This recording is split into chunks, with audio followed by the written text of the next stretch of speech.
Siyempre, ang nagiging problema ng babae at kahit sino, nagkakaroon ng mga toxins sa katawan, mga ganyan, which is nagkakaroon ng causes ng cancer.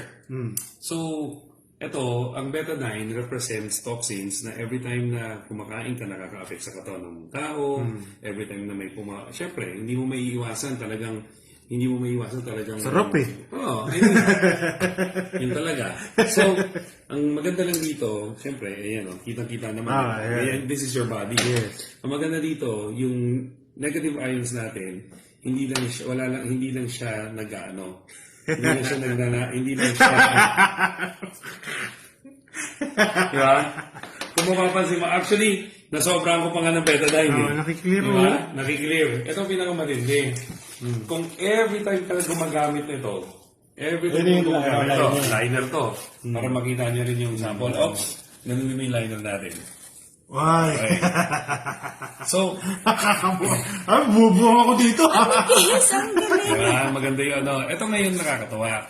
Siyempre, hindi naman tayo nag-claim kaagad na pag ginamit mo to, gagaling ka kaagad. So makikita mo kaagad yung difference, medyo nag-improve. Paano kung lagi mong ginagamit yung product natin? Ang maganda dito, pag lagi mo siyang ginagamit,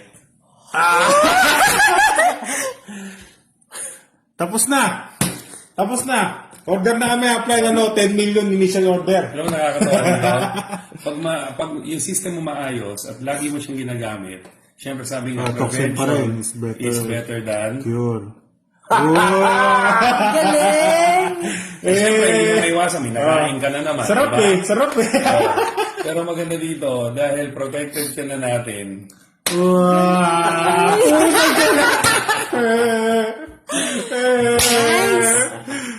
Nawalaan to ko.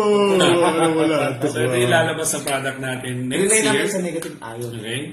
Next year. Oo. Tunay namin sa kabila. Okay. Kasi si baby kasi, try mo, baka pareho lang.